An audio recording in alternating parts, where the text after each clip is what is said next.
Hello and welcome to Show of Truth, Embodied Leadership in the New Paradigm.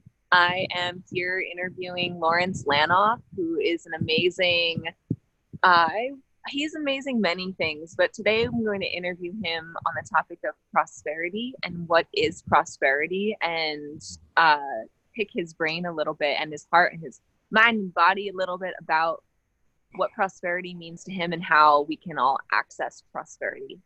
Because I believe that everyone has access to it. And I would like to learn more from him. So I would like you to introduce yourself a little bit and share like what's most current for you in all of the projects that you're creating, as I know you have your toes in several different things. And what's most alive for you with regards to either prosperity or your current work and what you're offering and how people can participate with you in that. Yeah, those are all good things. So let's start at the beginning, Yeah. which I'll tell you a little bit about kind of me and how I arrive here. Um, in a nutshell, I have been on my spiritual path since I was about 4.5 years old. And because of my life circumstances, I, started a quest to try to figure out what the hell was going on this planet. And that started at about 4.5. And part of that, because I grew up in New York City, part of that was figuring out and understanding this kind of relationship with prosperity, money, abundance, cash, work in general, and how that tied into the spiritual path. So in the beginning of my path, I thought they were mutually exclusive because that's kind of what the teaching is. The common teaching was, especially back in the day, was like prosperity. Like if you're doing prosperity, you're not doing your spiritual path. It was kind of Right. like Like if you're an ascetic, that's like renouncing all worldly stuff and that. following just spirit And that's a fascinating approach, but I feel like that approach was great like 2,000 years ago. It was probably even relevant, probably was even relevant a couple hundred years ago. But as we move into the age of technology, so we're having a meeting over Zoom. yeah. Um, this is a miracle. I mean, we're in different parts of the world. We're connected by this thing that is the internet, and we can have this. We can do the impossible. If you talked about doing this even 50 years ago, it would have sounded like space age. So as technology and digitizing comes into life, that I predicted this in my book. So one of the things I do is I write, and I like to write creatively. I also like to write about expanding consciousness and share my insights on my spiritual path. But I very quickly realized that um, that technology and spirituality were sort of on a collision course, and how people adopted to this collision course was going to adapted to this collision course is going to change how we move ahead as a culture. And for the most part, I don't think we're doing it all that well, to be honest. But part of it is because the mythologies, like you just said, the kind of the idea of the ascetic who sets aside everything, and just listens to spirit, like that was great in a different world. But in this world where we're connected through phones, technology, electricity, ideas, YouTubes, all these ways of sharing, um, that's just not possible. So it puts you in touch with what is possible. And then that's part of what brings us to this conversation. Yeah. Like, it also puts you in touch with what I would call upward social comparison, which is kind of the kryptonite of the ascetic lifestyle. Yeah. Well, it's interesting. So there's been a couple points right. that you've shared about that I would like, if you're okay with me expanding on right now, I would like to really go in, like, just a little bit into this aesthetic thing. And the reason being that, first, I have a yoga teacher that expresses the humor in how his teacher is like, you want to know what the highest level of yoga is? It's having a job and having a family and like being in the world. And that definitely speaks to what you're saying is in a way for me, I feel like it's advanced yoga to try and bring these spiritual practices out into our world and like somehow merge them.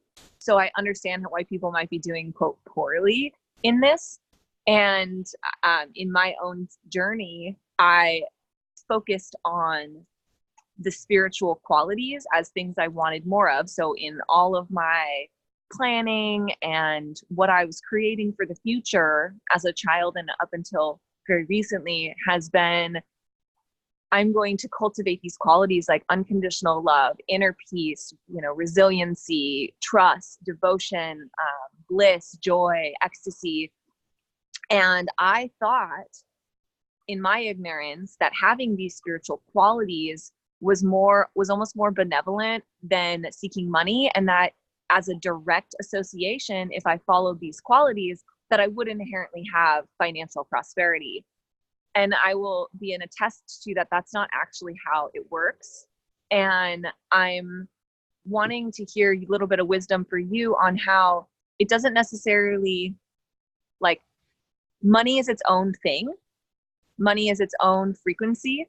And just because you have peace, love, joy in your heart and are a spiritually minded person doesn't mean that you're going to have money. And how it's like, my question for you is, how can we interact with it in a way that it's like you're on purpose? I experience you as being on purpose. So how do you remain on purpose and integrate having a lot of money and remain in integrity with spiritual principles? It seems like that could be a really confusing soup for people to navigate. And what would you say about navigating that, like making that into a beautiful soup versus like a messy shit show? Right. I mean, this is great, right? So this is exactly what I was talking about. I actually predicted this conversation in my book that I wrote back in the early 2000s, because it's inevitable that, as I said, prosperity and spirituality were on a collision course. Many things are. You're seeing the world trying to navigate this. Yeah. So what you're navigating and what you see me, essentially, when you say on purpose, what I am is I'm like in the world, but I also am exceedingly aware of reality with a small r. So I never lose touch with reality, ever, ever, which is a fascinating thing for both spirituality and for prosperity. I know a lot of spiritual people who lose touch with reality, and I know a lot of, like, quote unquote materialistic, people who are just bankrolling, who also lose touch with reality. Yeah. They're both opposite sides of a similar coin, which is us trying to navigate how to live in this exceedingly complex, high-speed world. So number one is, you are absolutely correct, and we're going to lose people on this conversation who are like, no, it's all about the heart, and if you're just in your heart and in your spiritual practice, everything flows. But no, money doesn't care about that. Right. It isn't true. fundamentally that's an incorrect thing, because I was positive that every problem would be solved as I attained levels of consciousness. And now, in probably my sixth iteration of, I use this in air quotes. Unfortunately, I don't have an English word that isn't filled with like chaos, but I'll just say this is probably like my sixth level, somewhere between 6 and 10 of like massive awakenings. And, you know, my prosperity level didn't change until I focused differently. And that process, because it's fascinating, Shannon, because we both spent our time, cultivating these spiritual practices. I was basically living in a spiritual cave on planet Earth for at least 30 years. And it wasn't really until, I would say, somewhere in the last 5 years, maybe 7 years, that I started going like, wait a minute here. I need to shift my focus. And I need to start conquering the mythologies that I have around money, because you can be spiritually awake and poor and nobody will know and nobody cares. Yeah. And it was like fascinating, because then it's sort of like taking the path of the wounded healer, but it's now the wounded broke healer. You're right. Right. Who's just the suffering. Wounded, broken, probably now doesn't have food healer. Right. And they're suffering, for the greater good of humanity, because that was the mythology. That was the story that we were all handed. It's like, I've done it. I'm working my way out. Yeah. Well, you have to. I mean, it is impossible to be a happy, healthy human without flow. Flow is everything. And we're energetic beings, so you understand the flow of energy. Yeah. You understand the flow of sex energy, the importance of that. You have to, you want all of it. You want to understand the flow of everything, and everything that works is in flow, because flow is life. So to arbitrarily say, oh, okay, well, I'm going to flow in all these things, but I'm going to block cash, which is what most people do because they believe that cash is a bad thing. When in reality, of course, cash is it's no different than this computer or the microphone or anything else we're using, or the telephone. You can use it, you can make a call to connect with a family member or a friend, or to have a podcast, or you can make a call to set up, a robbery. Yeah. It's not the technology, it's where we were coming. Yeah. That's really the bottom line. And so cash is a flow. It's a living thing. That's the first thing. If I'm going to give you a new paradigm, cash is alive. It is an animal. It has a hunger. It has a desire. It moves through the world looking for opportunities. That's all it's doing. It's always looking for opportunities to sort of expand itself. And if you are not open to those opportunities and those possibilities, then things will come your way and go. You won't see them, because cash is about expansion. Yeah. So the first thing to understand is just cash doesn't care. It's just an energy. And it's always looking to expand. Always, always, always. And so if you understand everything is flow, then the only thing to understand about cash and money and prosperity is, what ways do you have to tap your flow into that flow? What way? I hear all of this, and I still feel very frustrated about this whole topic. Um, it's like, what is the linking point? I mean, I'm just right now, my awareness is on somehow holding a bridge for the people who are spiritual and have the sort of the qualities that we're all looking for, and then the people who have the money but maybe not the qualities, and somehow like bridging those people so that there's not so much of a gap.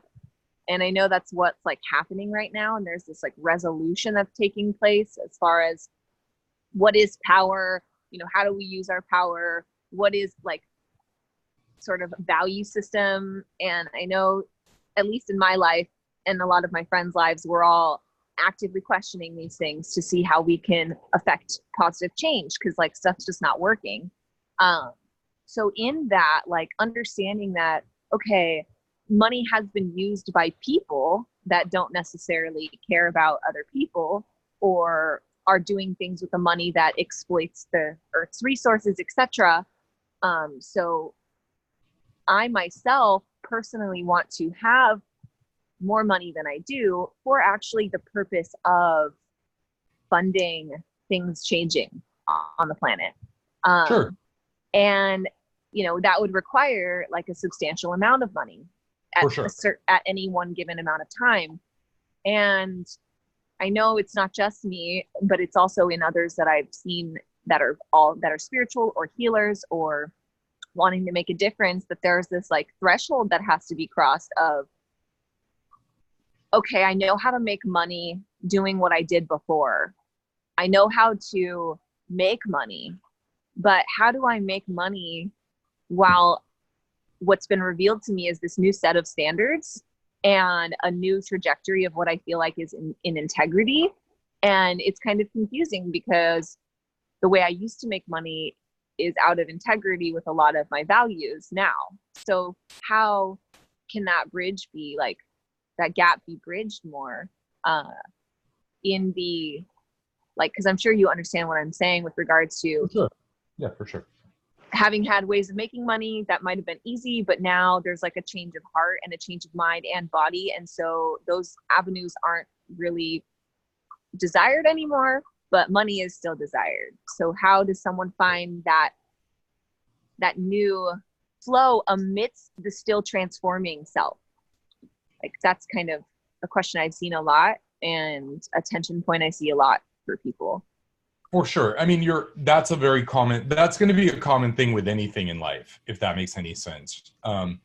Right. So anything you do, literally anything, at some point, if you change, your relationship changes to the thing that was, right? We're all changing all the time. Yeah. So, so part of what I do for myself is the difference in kind of my,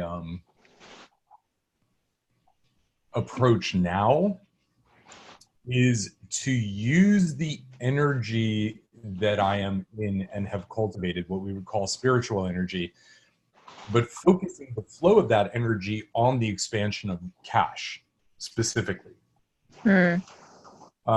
So that in essence, let's say you have an awakening of some kind, right? And you go, oh my God, I can't work in a cubicle anymore. I need to do something else. I just have to, right? I can't, it's just too much conflict. I've had that at various moments in my life. Yeah. I'm not looking through that window so much anymore. Because I feel like this is it's a complex subject with a lot of nuance. Yeah. And so, but what I can tell you is it's very simple if you understand that. A way to think about it is like how you think about things, how you imagine things, how you meditate on things, how you sort of experience life through your vehicle, that where you put your focus becomes very important. So what I like to do now is put my focus in such a way that I'm expanding my consciousness and focusing the expansion of consciousness on the expansion of cash. And not really worrying about the form so much as opening my awareness to be open to opportunity.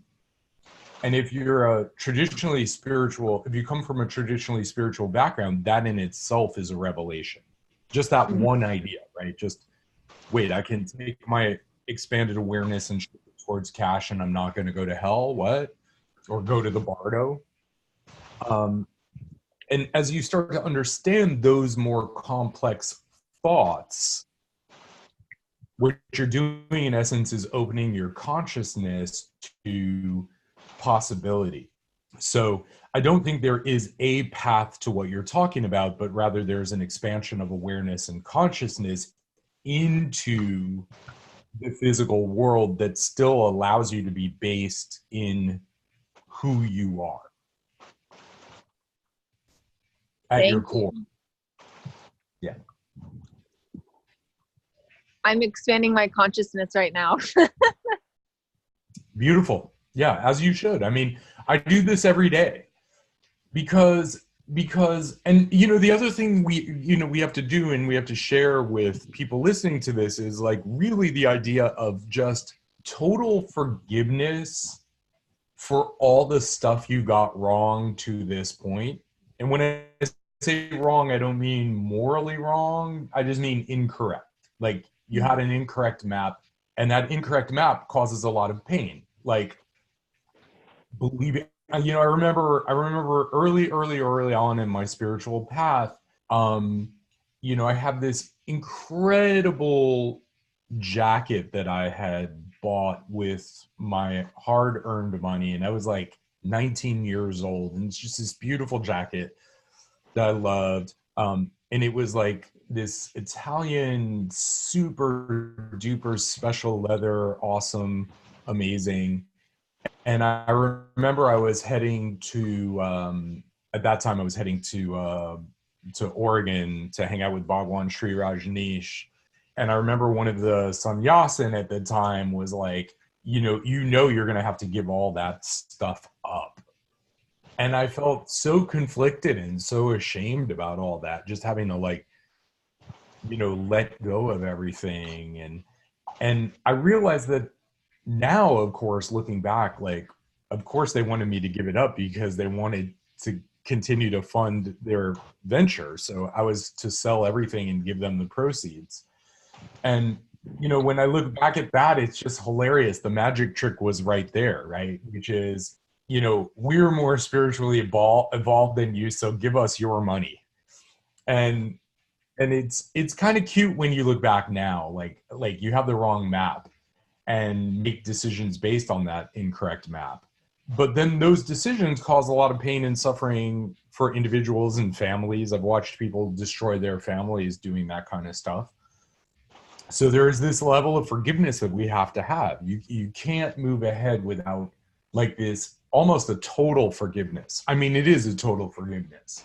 Mm-hmm. And really, really, every time you feel pain and pangs, and even as I'm having this conversation, I'm like, oh, damn, there's something else I need to really lean into and forgive, because I can't go back and change it.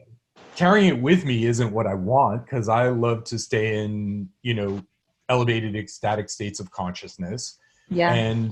And worrying, being angry about being duped, which is essentially what happened.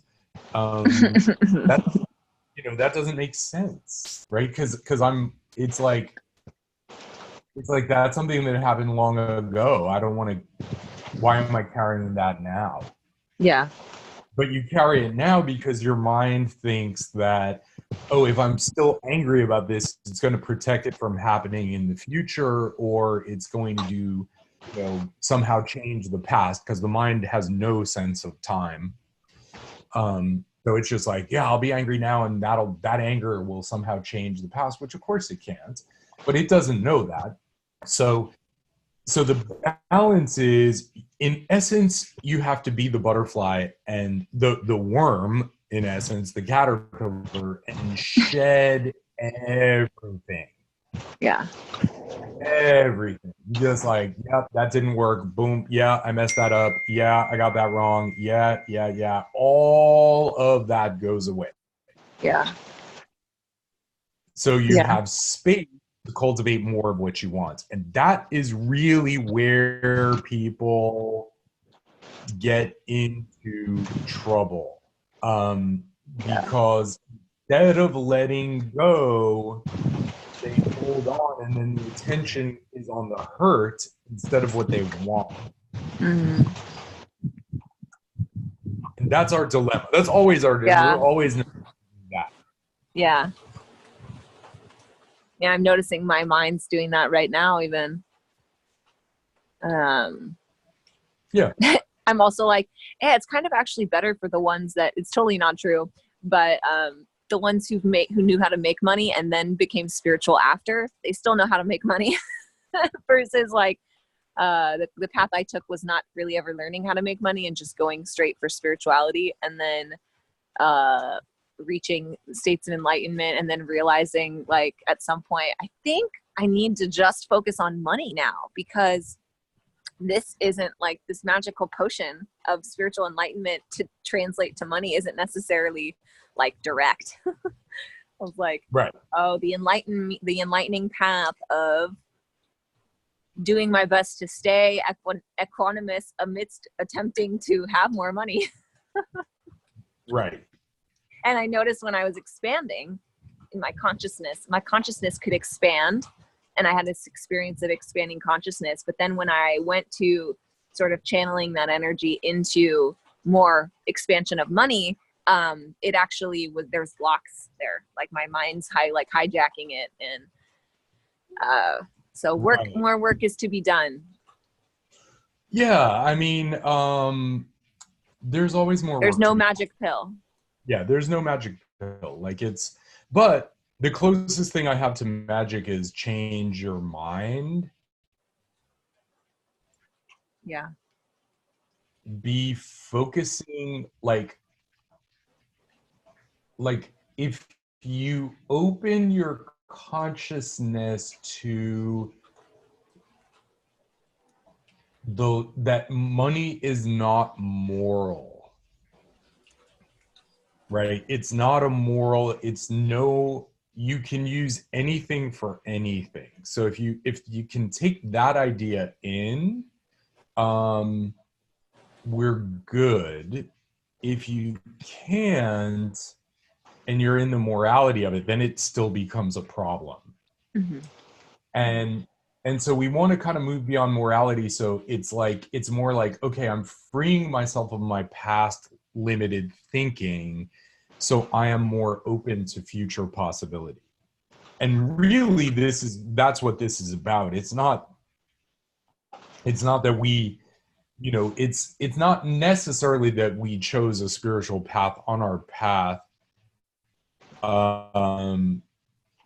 Then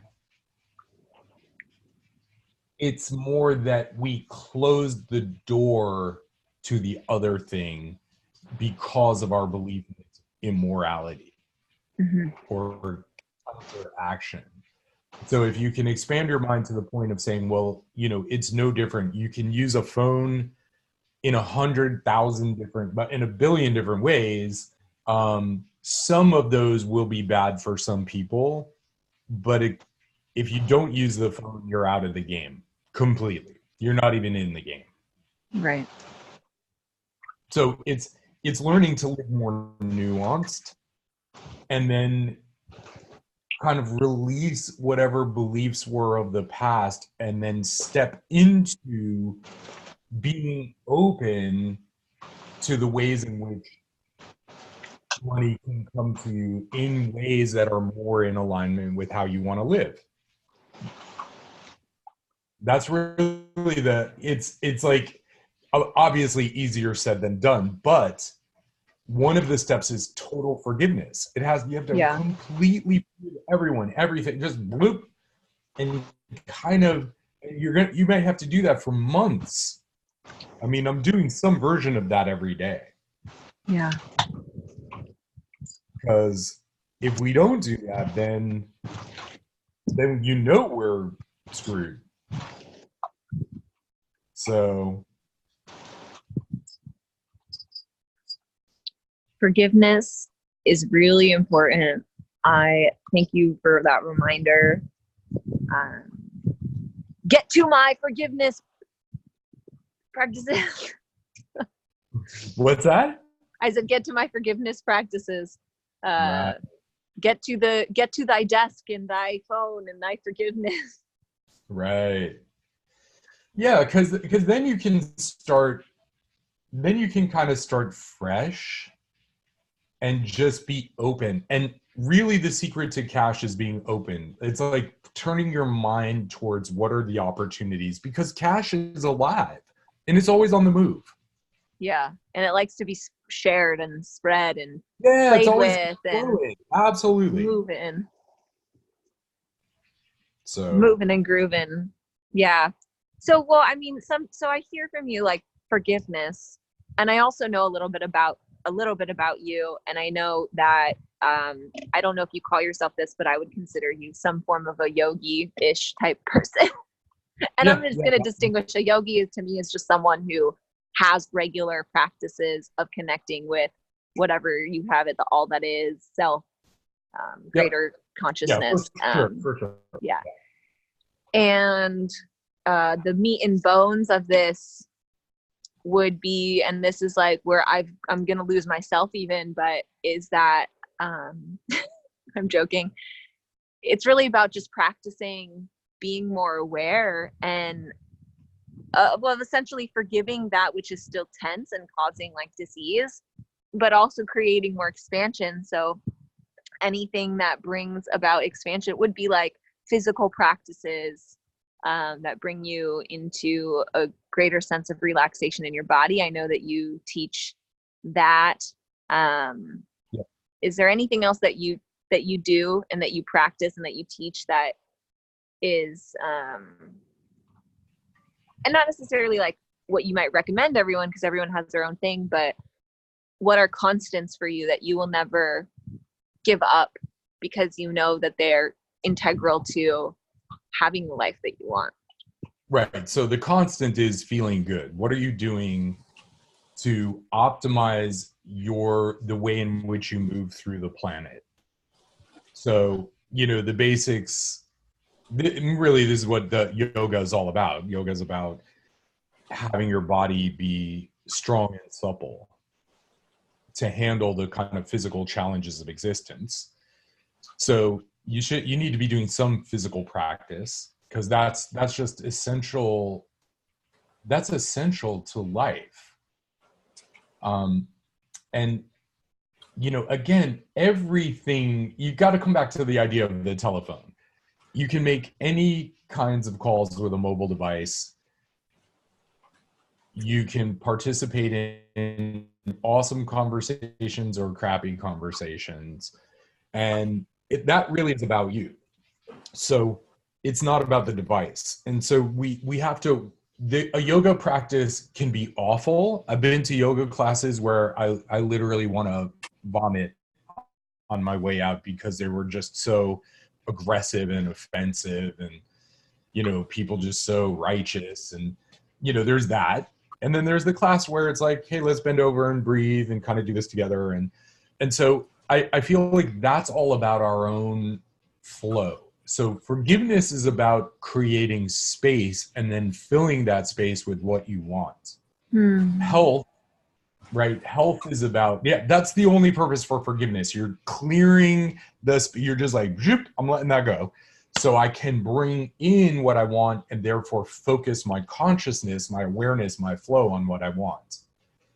That's the thing. Your body has to be in shape. Your diet has to be good, because those are two things that will destroy you faster than anything. And then every day before I go to sleep and when I wake up in the morning, I make sure that I'm letting go of the crap that didn't serve me and focusing on what I want. And so that And what I want is, I want my consciousness to, as much as possible, be in the flow of the universe.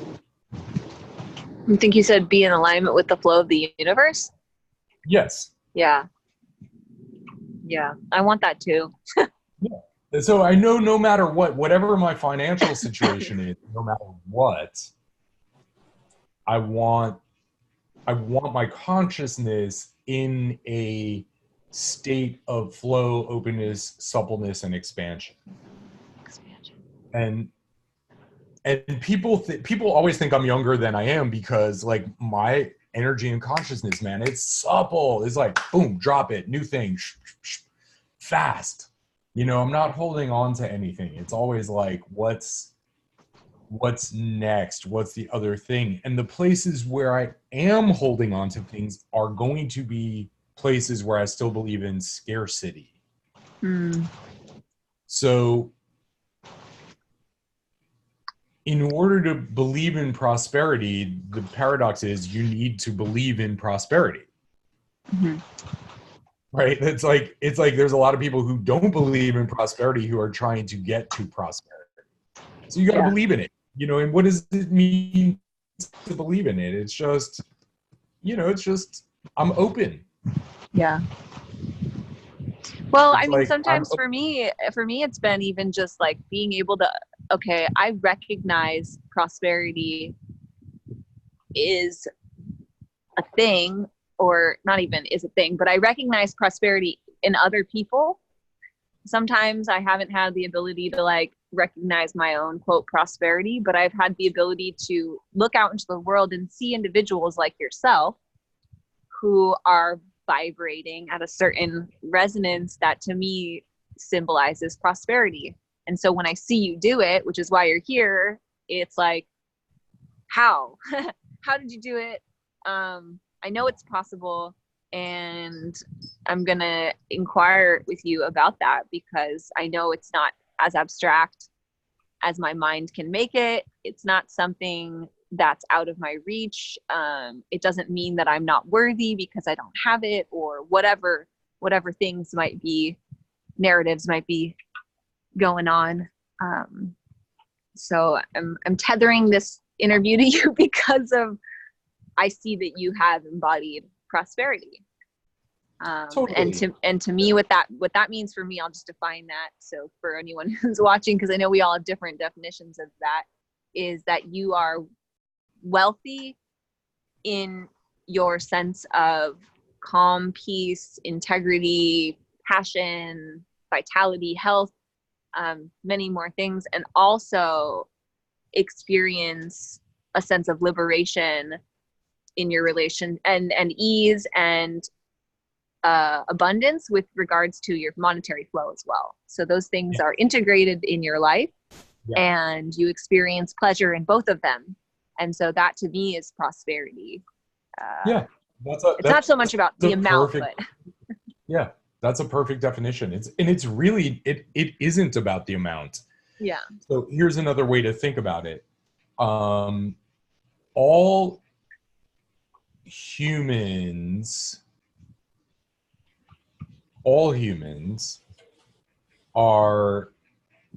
have like a number where they feel comfortable.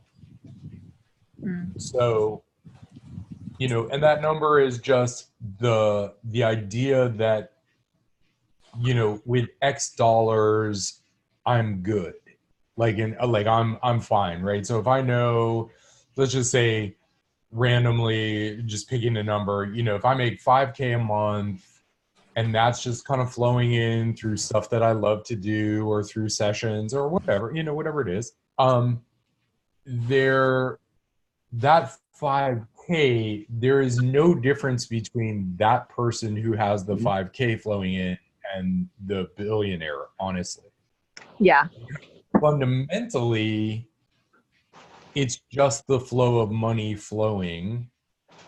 And the billionaire could maybe go buy a brownstone, but is that really what you want? You know what I mean? So fundamentally, day to day, you can buy the groceries you need, pay for your gas, do the thing, pay the rent, have space, take some time to spend with friends, have time to meditate and do that. There's no fundamental difference. And so part of it is also thinking differently about how you think about flow, because it's identical. I was meditating. I had two students with me recently. I do part of how I work is I have a mystery school, and I teach in the mystery school about a lot of these things, obviously in much greater depth, and we'll do lots of there's lots of homeworks and things in that. But I have these two students in the mystery school, and they happen to be both side by side, and one is kind of a much more unstable in their how they feel about money, and I have this billionaire who just did like a $5 billion exit out of his company, and I'm sitting next to both of them leading this meditation, and I'm like, oh, the difference is only on the level of cash flow. They're both messed up in different ways. Person on the left is messed up on their spiritual path because they think money is bad. Billionaire is messed up because he thinks his identity is tied to being a billionaire. So, but fundamentally, they're identical in what their needs are, which is they want to feel good and they don't want to be thinking about the flow and movement of cash. Mm-hmm. Right? And as I was looking at them energetically, said person on left needs $5,000 a month, said person on right needs $50,000 a month. But if they have that and it's flowing, they're identical. There's, you know what I mean? That's the paradox. There's literally no difference between the two. Then they're just left with their minds, and their minds are messed up in different ways. But fundamentally, that's all really anybody wants. They don't want to. Where people get messed up is they're worried about the future and not having coconuts to feed, themselves or any up on the streets or like that. So there's a lot of things going on here at this moment in time, because this question and how we think about money is it has to radically change, and not necessarily even in a revolutionary way. Just simply the fact that jobs are going to be they're not going to be neat. They'll just disappear because there are going to be so many things that function much better if they're automated. And so you're going to have people with free time, and this idea of I'm going to hoard all the money, which is really coming from our ancient history, that will have to change, because there's no reason to hoard at the level that people are hoarding. Yeah.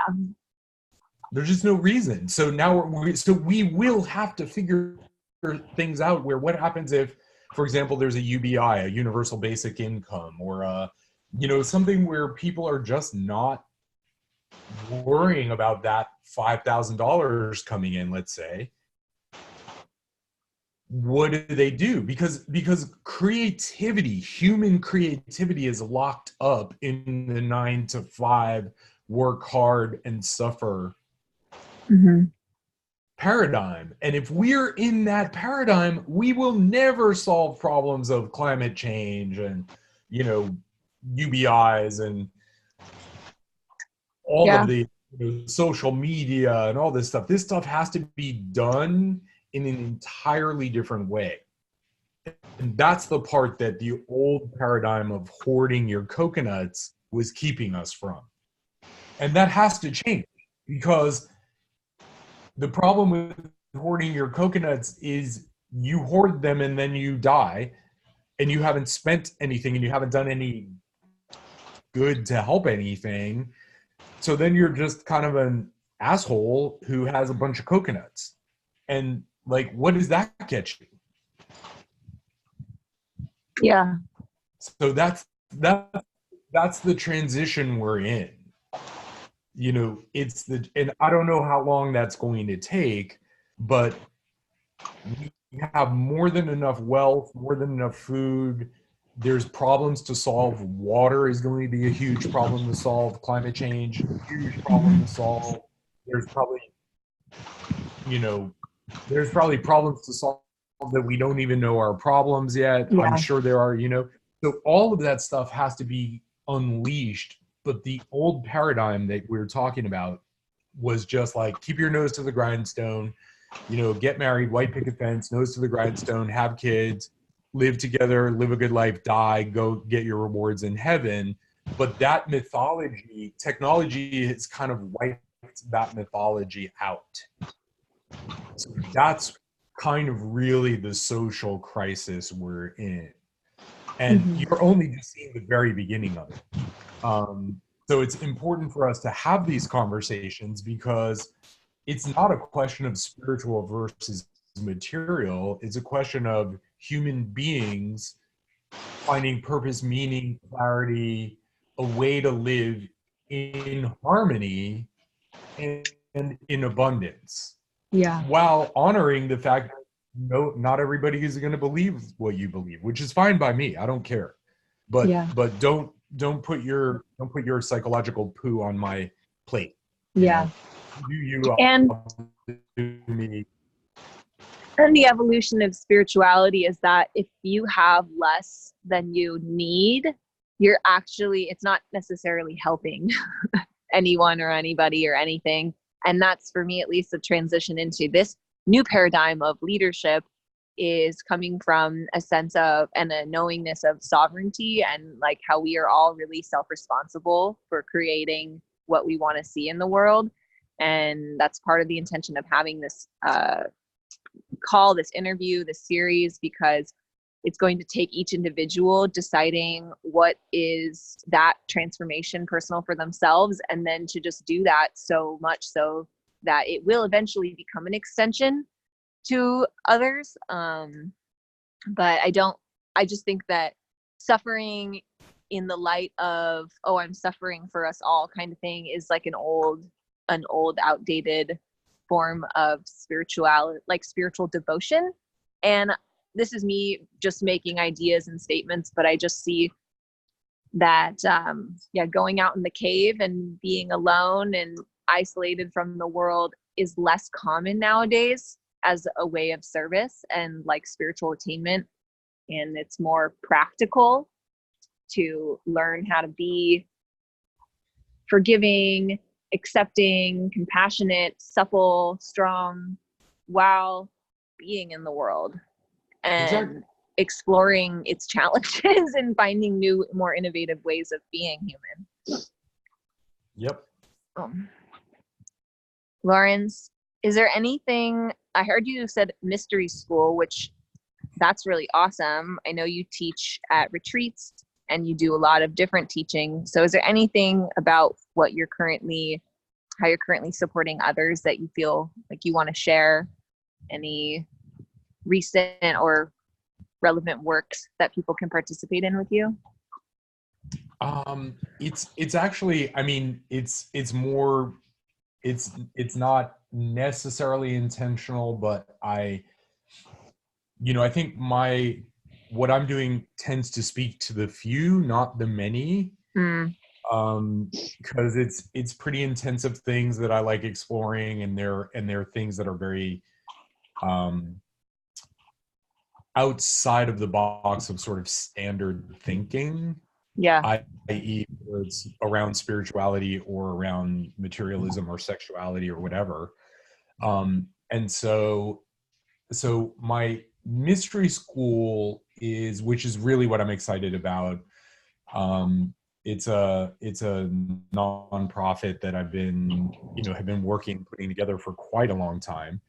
And it's just like, that's the place where I do want to give people opportunities to handle trauma, handle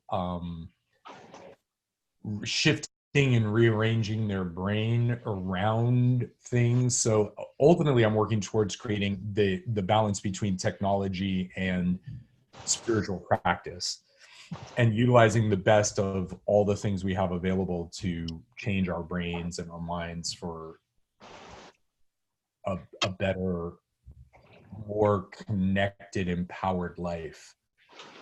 So that's what I'm excited about. That's what I'm working on. And I will,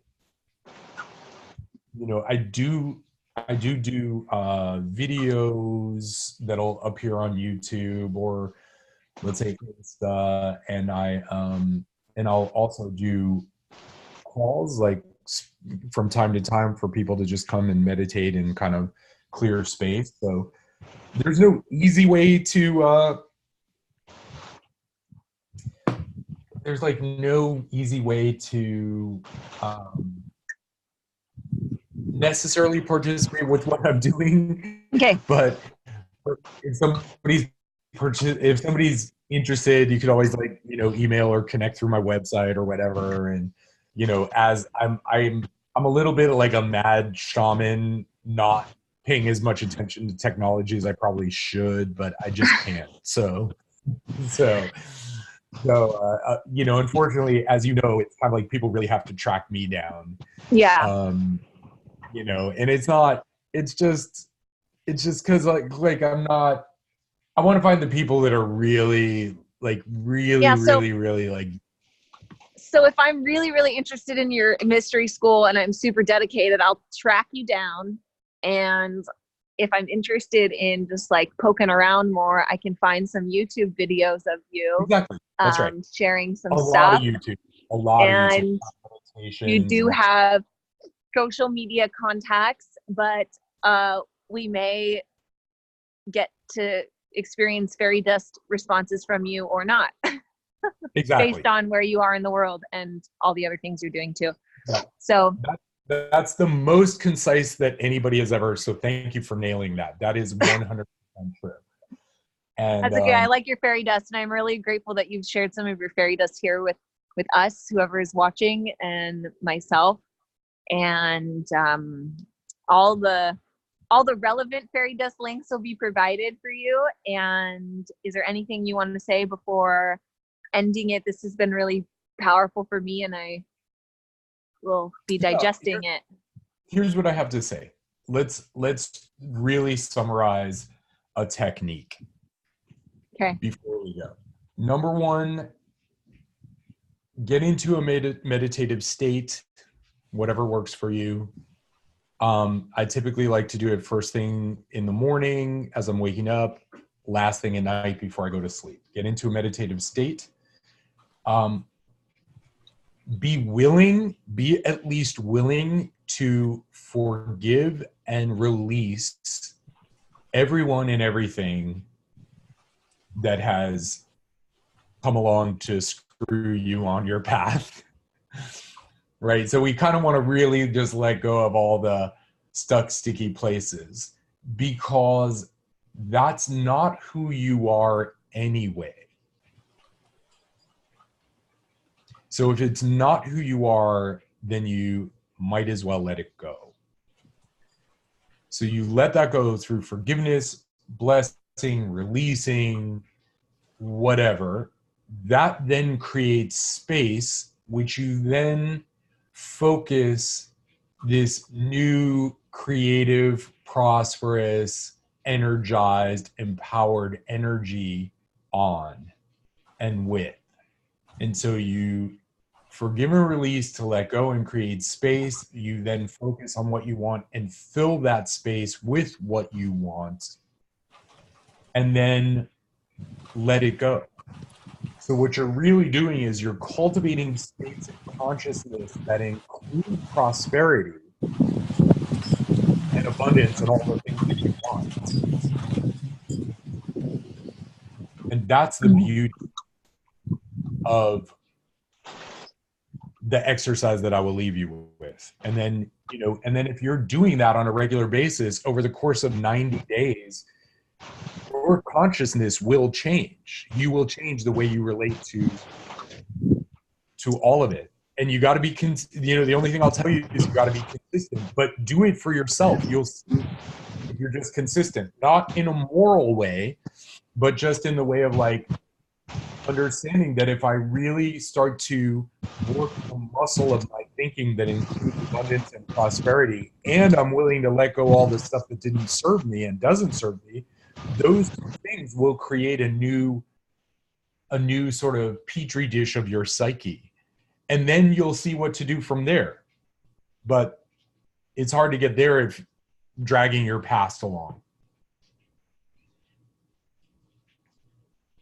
So that's basically it in a nutshell. Well, thank you. I have some work to do on forgiving. Oh, we all do. Everybody does. That's fine. Yeah. And I hear the consistency part as being ultra crucial because it's just that it's not going to go away. It's just, if it's there, it's there.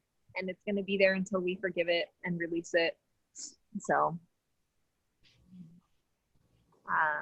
it's also a process, and it's not necessarily an overnight thing. Exactly. Yeah. Just take, be gentle. That's the only other thing is like really be gentle with yourself in this process. It's a process. Yeah. Life is a process. Be gentle, be kind. Treat yourself with sweetness. Yay. Yeah. I need sweetness, and everyone needs sweetness. Yep.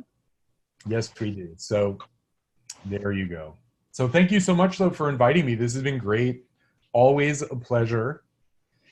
And thank you for sharing little fairy dust crumbles along the way for folks. And yeah, I will, Instagram's a good way to find me too, by the way. Instagram, okay. Follow you on Instagram. Yeah, that's a pretty good, it's a pretty good, it just is an accessible platform. So. Okay. Yeah. You post on Instagram. Cool. Following you on Instagram now. Fantastic. All right. Well, we'll talk soon. We will talk soon. Sending lots of love and abundance and prosperity to everybody. And I'm going to do a meditation right now, and I'm going to send that energy and prosperity and abundance and that shift in consciousness to everybody who has participated in this experience, yourself included. Thank you. You're welcome. Thank you. It is my pleasure. And until we speak again, fantastic. Have a beautiful day. Thank you. You too.